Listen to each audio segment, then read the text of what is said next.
This is Focus on Your Health on the KJAZ Radio Network. It's brought to you by Kingman Regional Medical Center in historic Kingman, Arizona. I'm TG LaFredo, and this week I am speaking with Dr. Brent Bedke. He's a pathologist in the laboratory at KRMC. Dr. Brent Bedke, welcome. Hello. Thanks. It's nice to be here. Welcome to your office. Well, I guess I'm always here, aren't I? Well, welcome to you then, since you're my guest today. Thank you. I feel right at home. Only I don't have high-powered microscopes and such, tools at my house. Well, you should. They're nice to have around. Everyone should. They're good conversation pieces. Here we are again in the pathology suite. I did a show a few weeks ago with your colleague, Dr. Swab, and it was good. It was a good show. So you have to deliver the goods on this one. Now the bar's been set pretty high. That's right. He laid the gauntlet for you. Yeah. Tell me about, that's a stupid prompt, huh? Tell me about pathology. I want to know about pursuing pathology, about that choice, like as a young student. How is that a calling you feel? Well, I don't know if it ever was a calling. Yeah? I kind of fell into it, to be honest. During high school, I had no idea what I wanted to do when I grew up. And when I went to college, I wasn't really sure on medicine. At the time, medicine was one of the things I was interested in, but I also was interested in being a pilot. And so I guess those are the two main pathways I could have chosen. But my first semester of college, 9/11 happened, and the airline industry kind of tanked at that point. And so medicine looked more promising at that time. I then did work with mentally disabled adults where I was in their home helping them with life, basically, helping them with their activities of daily living is what we call it. So I did that as a job. I also became a certified nursing assistant. So I worked at the nursing home, and I also did home health care for people. And so as I got more and more exposed to medicine, I found out that I liked it a lot. And so then I did other things. I volunteered at the operating room. I volunteered at the emergency room. And so then eventually I applied to medical school. And then once you get into medical school, again, you have all these different specialties that are available. And how do you choose? Well, it's kind of hard. There's you go through all different subjects your first 2 years of medical school, mostly textbook learning, but you're slightly exposed to all different specialties. And during our third year is when you go and actually see patients and rotate with different specialties. And for me, I liked almost everything I saw. I liked family medicine. I liked certain aspects of surgery. There are certain aspects of OB-GYN that I liked. Ophthalmology I liked. And so, I could have been happy in any specialty. But I also did a rotation in pathology, which wasn't one of the standard rotations we did, but I did one, and I really like pathology as well. And I think that one of the things for me that really drew me to pathology is, for me, making the diagnosis is the funnest part of medicine. And that's what I do basically all day. Is I get questions from physicians who want to know what a diagnosis is, and I can be that person to help them out.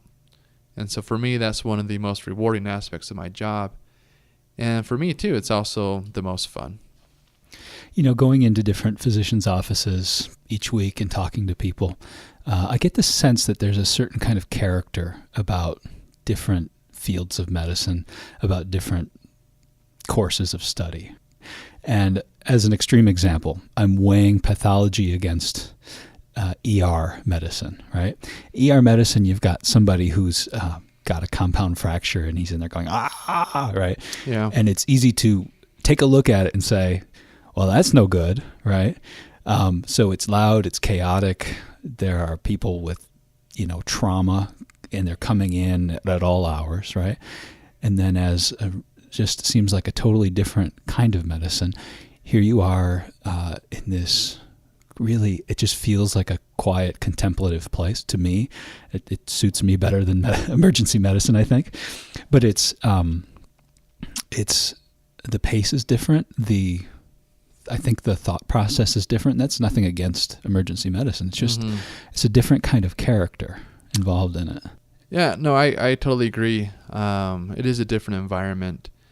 With different specialties, not to say that there's not diagnoses made without pathology, because that, clinicians definitely diagnose many conditions without the need of a pathologist. But for me, I guess it suits my personality where I can just sit here and focus on making diagnoses. And a lot of these diagnoses have to do with cancer. And that's also something that drew me to pathology is I guess I've always been interested in cancer, the mechanisms of why cancer happens. And for me, cancer is a very interesting aspect of medicine and human health. What percentage of the cases you see deals with cancer? I would have to say on average, maybe 2/3 of cases. And it's not to say that every single one of those cases is a diagnosis of cancer, but the cases come to me with the question, is this cancer or not? And so that's the majority of my work. There's a reason why the clinician is questioning cancer. That specimen is sent to me, then it is my job whether to say yes or no, that is cancer. Safe to say that by this point in your career, you've spent a lot of time looking at cancerous cells. I got into this with Dr. Swap a little bit. We talked about it, like the cancer factor, your ruminations on cancer, your reflections on it. Is each case you just have to take care of the case and pass it on, or do you do you spend time thinking cancer, big picture? What is cancer? What does it do to us? There's not a right or wrong answer. It's just something I wonder. Yeah, I wouldn't say with every case I have a deep thought process about cancer, but in certain cases and in certain cancers, especially on certain days, you kind of take a step back and remember the different mechanisms of why cancer happens. What are the mutations that happen? And in today's medicine, there's so much research going on, and to look in why cancer happens, that it's always neat to read new journal articles that talk about that. And that's another fascinating thing about my job is just the evolution of the field, where we're just learning so much more about cancer on a yearly basis. And then, our hope is with that knowledge that we can actually treat these different mutations with specific drugs targeted to those mutations to treat and cure the cancer. And so we're not there at that point yet where we have the ability to cure cancer, but or at least cure many forms of cancer. But I think in the future we'll have the medicine available to do that. Each day you get new slides and the paperwork that accompanies them.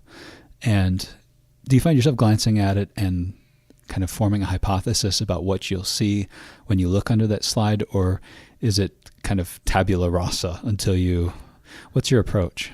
Well, so I will always look at the paperwork first.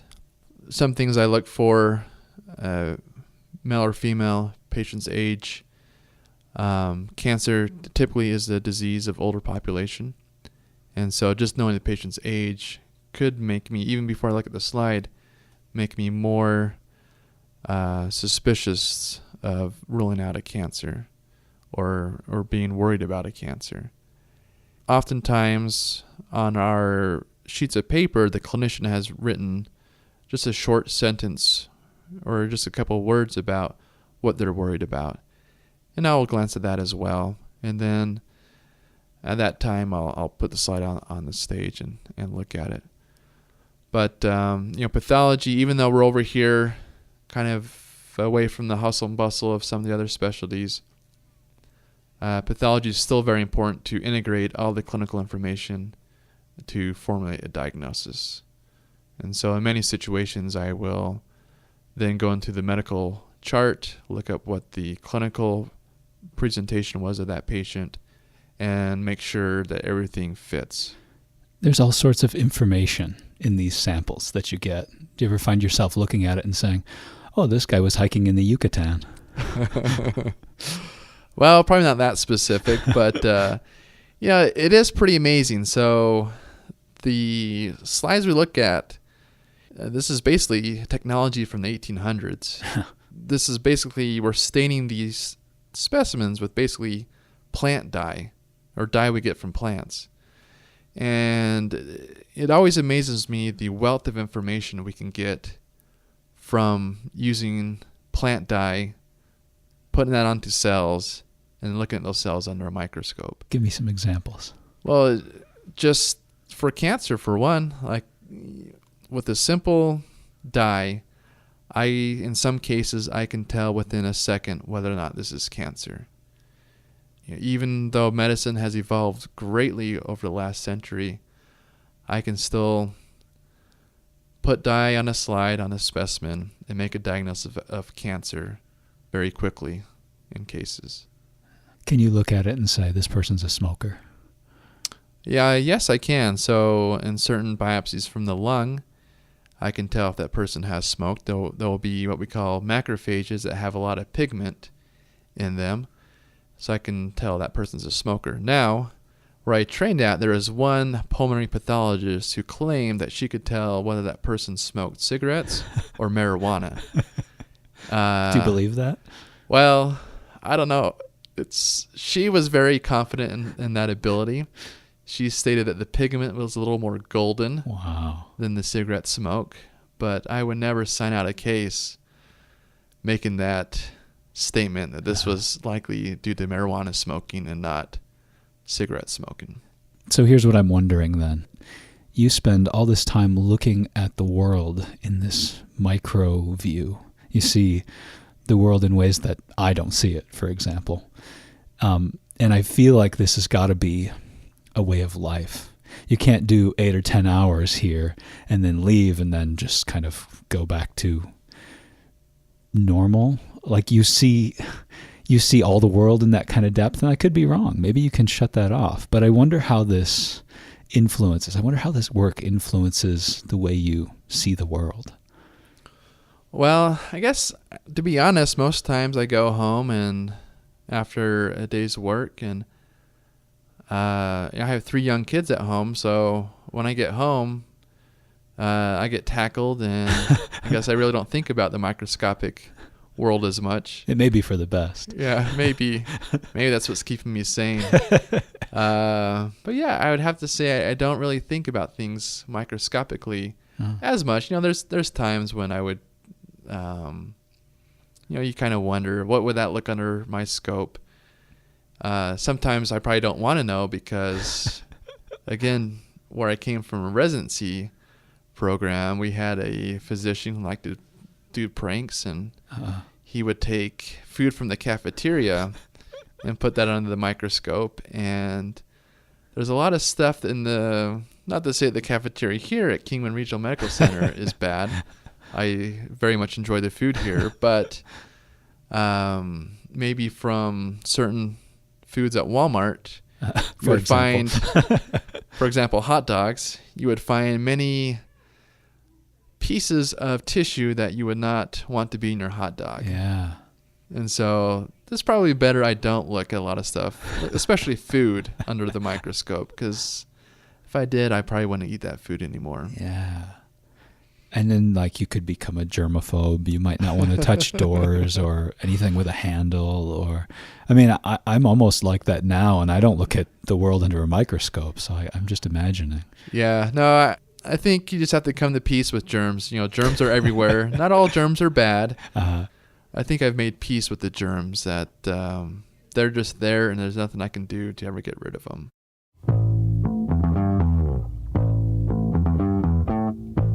Time for a quick break on Focus on Your Health.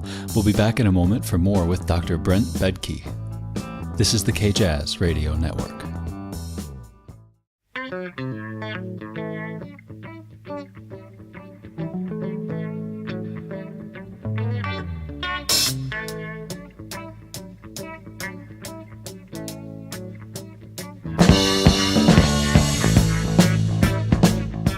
Welcome back to Focus on Your Health, here on the KJazz Radio Network.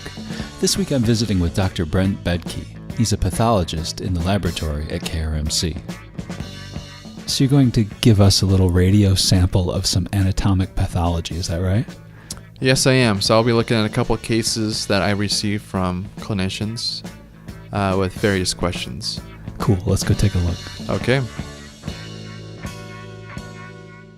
So I'm looking at a case from a young woman who presented to the emergency room with pelvic pain. And the radiologist looked at some of her scans of her stomach and noticed that she had this mass lower down in her pelvis next to her ovary. And so at that point, the surgeon was called, one of the OB-GYN physicians. That physician took her to the OR and took out a piece of tissue. Most of this was that mass that they saw on the scans that the radiologist looked at. So what I'm doing now is after that tissue has been processed, they put it onto a slide, and then I take that slide and put on my microscope and look at that tissue. And so as I'm looking at this slide, one of the first things I notice just at a low power view, which low power means not a very high magnification, is I can see the fallopian tube, and that has the appearance of a bunch of wavy fingers lined by epithelial cells. So a lot of the fragments have the fallopian tube component. And then next to or adjacent to the fallopian tube, I'm seeing a lot of blood and a lot of reactive changes to this. And part of those reactive changes I'm seeing are some really big pink cells. And that's not typically normal to have in the fallopian tube. And so what that means is this lady was likely pregnant. And so during the normal course of pregnancy, the woman's body responds to the fetus by different hormones. And part of this hormonal response is that these cells become very large and pink under the microscope. And that's what we call decidualized cells. And so that's kind of a surrogate marker for this woman being pregnant. Now, I'm not seeing any portion of the slide where I'm actually seeing the chorionic villi, which is the cells that make up the placenta, which would be definitive evidence that this woman was pregnant. But seeing the decidualized cells is a very good surrogate marker for that. So likely this woman had an ectopic pregnancy, which was causing the pelvic pain. So ectopic pregnancy is when a fertilized egg does not make its way down to the uterus and instead is found outside the uterus. And locations for that can be the fallopian tube, the ovary, or even within the abdominal cavity. So at that point, there's clearly no saving of that fetus. Correct. So at this point, there is no saving a fetus, and in many cases, the woman's life can be at risk. And so this is an emergent operation. And, the physicians and the clinicians in this case were very astute to this and probably saved this woman's life. How many of these cases will you go through in a day? It can vary. So, but I would have to say on average, maybe around 25 to 30 cases. And each case can have multiple parts. So sometimes our case will have, one case could include a biopsy from the duodenum, from the stomach, from the esophagus, and then multiple biopsies from different parts of the colon. And that could just be one case. Before we go on, can I ask you about your chair? Oh, well, it's a great chair, but it happens to be a little squeaky sometimes. And so I've become accustomed to the noise, but I'm sure maybe my neighbors may not like the sound of the squeakiness. Now, would you consider some sort of lubricant for the chair, or is it just sort of like a sound of this office? At some point, I'll probably get some WD-40. But, it's just become part of my life. I don't even think about it anymore.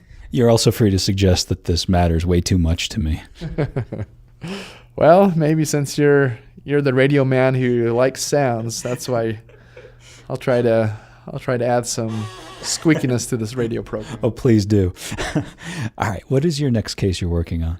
So this is a case from a woman. This is a breast biopsy. Let me read some of the clinical information I have here. It looks like this woman has a history of breast cancer. She had that breast cancer removed surgically and then underwent chemotherapy and radiation therapy for that. And that happened about a year ago. And so now, as part of the follow-up of this cancer, the clinicians or the radiologist has noticed that there's a little lump there next to where they had taken this breast tissue out a year prior. And so since she has this history of cancer, they want to make sure that her cancer has not come back or recurred. So the radiologists will go in with an ultrasound so they can make sure they biopsy the correct area. And then they send this biopsy to us. We take this biopsy material, and the biopsy is done with what we call a needle core. So basically, it's just a very small tube-like piece of tissue. So we take that tissue, we process it, which takes about a day, and it goes through many different steps. And then it comes onto a slide, and then we take that slide and look at it under the microscope. So that's what I'll do right now. So the processing that we use will stain the cells pink and blue. And so as I'm looking at this tissue, I see a lot of pink, and there are little dots of blue. And to me, that means the pink is usually stains the cytoplasm or the stromal component of the tissue.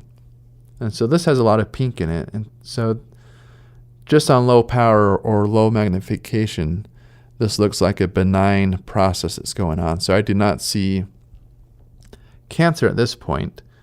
And so then I will go up to a higher power here, which means a higher magnification on my microscope, so I can actually look at those cells up close and in detail.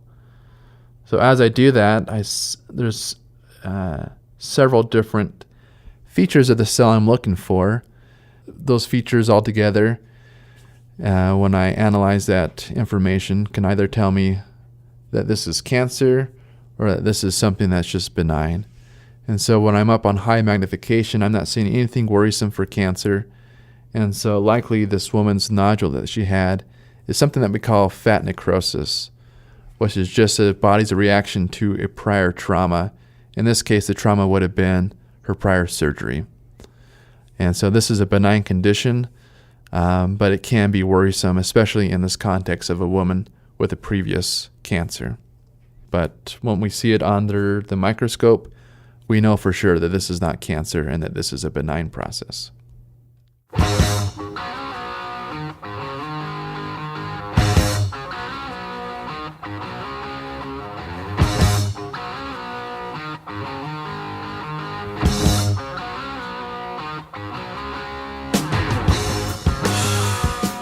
That's Dr. Brent Bedke, pathologist at the lab at KRMC. Dr. Bedke, thanks so much for your time. I appreciate it. Thank you for stopping by. This was a lot of fun. And that's the show. I'm TG LaFredo. Thank you for listening. And please join me again next Saturday at 11:30 a.m. for another edition of Focus on Your Health, right here on the KJazz Radio Network.